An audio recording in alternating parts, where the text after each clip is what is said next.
नमस्कार मित्रों। आज की चर्चा का विषय है भुवनेश्वर प्रसाद का एक विख्यात एकांकी नाटक एक साम्यहीन साम्यवादी। भुवनेश्वर हिंदी के प्रसिद्ध एकांकीकार, लेखक एवं कवि थे। उन्हें आधुनिक एकांकियों का जनक कहा जाता है। एकांकी, कहानी, कविता, समीक्षा जैसे कई विधाओं में भुवनेश्वर ने अपना अवदान दिया है। एक साम्यहीन साम्यवादी यह एकांकी सर्वप्रथम मार्च 1934 में हंस पत्रिका में प्रकाशित हुआ था। साम्यवाद का मुखौटा लगाने वाले नेताओं का पर्दाफाश उन्होंने इस एकांकी में किया है। इस एकांकी के पात्र इस तरह से हैं: सुंदर गरीब मजदूर है, पार्वती सुंदर की पत्नी, गोविंद सुंदर का साथी मजदूर है, उमानाथ मिश्रा ये मजदूर नेता है, साम्यवादी है, खुद को साम्यवादी कहलाता है लेकिन अंत में इसी को कहा गया है एक साम्यहीन साम्यवादी। कपूर मिश्रा का सहयोगी, मनोहर स्वरूप अग्रवाल जुगल किशोर मिल के प्रमुख पार्टनर। इनके अलावा वृद्ध मजदूर और घर का नौकर ये पात्र हैं। कथानक इस तरह से हैं: सुंदर तथा पार्वती गरीब पति पत्नी हैं जो कानपुर में कुलियों की बस्ती में रहते हैं। सुंदर जुगल किशोर मिल में मजदूर है। महीना केवल 9 रुपये मजदूरी मिलती है, उसमें 2 वक्त का खाना नसीब नहीं होता। बेटा बीमार था पर खाने के लिए पैसे नहीं थे तो दवा के लिए कहाँ से आएंगे। इलाज न होने के कारण बेटे की मौत हुई थी। इसी गरीबी के कारण दोनों में हमेशा विवाद होता रहता है।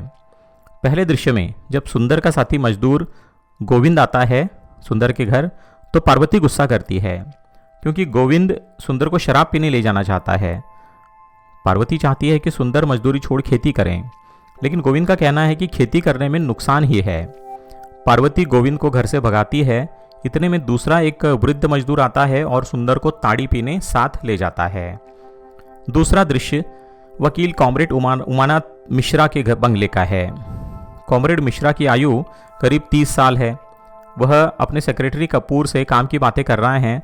इतने में जुगल किशोर मिल के प्रमुख पार्टनर मनोहर स्वरूप अग्रवाल का प्रवेश होता है, जिनका धर्म है रुपया और उनका ध्येय है खुद को सुखी बनाना। वे साम्यवाद अर्थात कम्युनिज्म को मात्र एक भावुकता मानते हैं। मजदूरों की मजदूरी बढ़ाने के लिए इस मांग के लिए मिश्रा ने उनकी मिल में हड़ताल कराई है। इसलिए वे नाराज हैं और चेतावनी देते हैं मिश्रा को कि अगर आपने हड़ताल वापस नहीं ली तो हम मिल बंद भी कर सकते हैं और उसकी जगह बड़े शराब खाने या जुए खाने खोल सकते हैं। मिश्रा भी आवेश में उल्टा जवाब देता है कि मजदूर को उसका सही हक मिलना ही चाहिए। मजदूरों का विरोध करने वाले अग्रवाल को वह अपने घर से निकाल देता है। तीसरा दृश्य फिर से कुलियों की बस्ती का है। बेबस मजदूर बैठकर ताड़ी पी रहे हैं। वकील और मजदूर नेता मिश्रा की बात सुनकर मजदूरी बढ़ाने की मांग को लेकर हड़ताल की, इस बात का उन्हें पश्चाताप है। इतने में एक नया मजदूर आकर खबर देता है कि अब पुराने मजदूरों को फिर से काम नहीं मिलेगा क्योंकि नए मजदूर महीना 8 रुपये मजदूरी पर काम करने को तैयार हैं। इसी समय सुंदर आता है और बताता है कि मुझे काम पर लिया गया है। साथ ही पार्वती को भी मिश्रा के घर महीना 10 रुपये की नौकरी लग गई है, खाना भी मिलेगा, उनके घर में ही रहना होगा। उसके चेहरे पर गुस्सा है, हिंसक आंखों में दृढ़ता है, अर्थात सुंदर जान गया है कि पार्वती अब मिश्रा की रखेल बनकर रहेगी। परंतु गरीबी तथा भूख के कारण वह हार मान लेता है, कुछ नहीं कर सकता। चौथे और अंतिम दृश्य में जो मिश्रा के कमरे का है दृश्य, जहां अब कार्ल मार्क्स के चित्र की जगह कृष्ण का एक चित्र लगाया है और मिश्रा एक रेशमी सूट पहनकर बैठे हैं। उसके घर में पार्वती है।